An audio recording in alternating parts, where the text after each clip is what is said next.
Okay, well, I'm going to talk about the weather event for tomorrow, as I'm already getting a lot of questions on it, so I figured I'll just make this presentation for everybody here. Complex weather system across the east coast of the United States. We see a cold front moving down just off the coast of the Carolinas, and that's meeting up with low pressure that's developing over Georgia at the moment. And that is the system that will move up the east coast for tomorrow. And as it moves up the east coast, we are seeing another low pressure system moving across central Ontario, which is the boundary between cold air and very, very cold air. If you look back, and you can see it's not very clear, but you look back into the Midwest today, we're seeing temperatures around 5 degrees in Iowa, up in Manitoba, minus 11, minus 4 in Minnesota, and currently about 19 in Peoria, and in the low to mid 20s across the central Mississippi River Valley. So that occluded front that's moving across now western Pennsylvania will help strengthen that low pressure system as it moves up the east coast for tomorrow. Now, as we move on, we'll take a look at the moisture content in the atmosphere. This is what's called the precipitable water, which is the actual amount of water the atmosphere is holding. And this is tomorrow at about 10 a.m. And it's not very much. We're only seeing values between zero point 0.6 and 0.65. There's a max across Connecticut inches of precipitable water there. So there's not much moisture, but it looks like it'll be just enough, as there is some pretty strong upper level energy that is going to help strengthen and help that water condense and fall tomorrow as precipitation. So I do think it will be enough that we'll get at least something out of this tomorrow.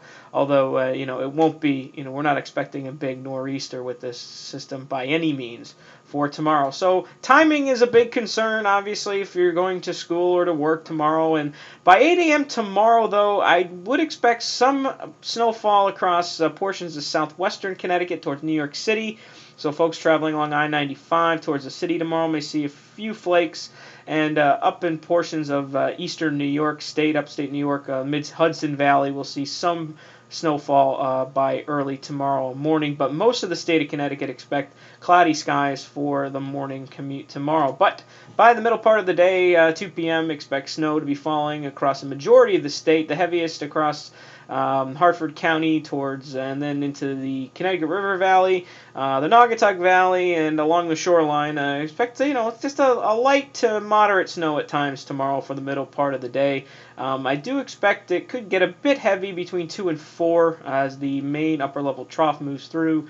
But that'll be in some isolated spots, and then portions, mainly western Connecticut, where that moisture is at its least. I do expect just some lighter snows in Litchfield County, mid Hudson Valley, and then into portions of the Pioneer Valley. Just some lighter snows there. Still snowing pretty good down into New York City as well. As we move towards 8 p.m. on Tuesday, the snow should end across at least the western half of the state into Hartford and into New York City, and also Springfield should come to an end down there. There might be a few flakes still around portions of Middlesex County, and then still will be snowing a bit in New London by 8 p.m. Tuesday, but quickly after that it should end in the southeastern part of the state. Now for totals, I'm looking at 1 to 2 inches across the extreme northwestern portion of the state, and along the border between Connecticut and Massachusetts. Could be a couple inches on the Mass Pike tomorrow,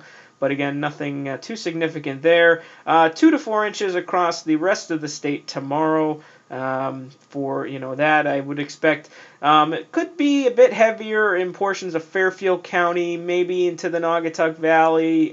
They could see the higher end of that. But for the majority of the state, a couple inches possible by 8 p.m. tomorrow. The big story, though, behind that occluded front, the Arctic air will work in, and expect very cold temperatures for Wednesday and Thursday. Highs on Wednesday, only around 27 in the Connecticut River Valley, closer to 30 on the shoreline. And then on Thursday, we fall even further. Temperatures around 20 in the greater Hartford area, a little warmer, low 20s along the shoreline. But if you're up around Springy, you'll be lucky to get up over 20 degrees. So that's a look at the weather event for tomorrow. Maybe try to have an update later tonight. But from what I'm seeing right now, that's what it looks like.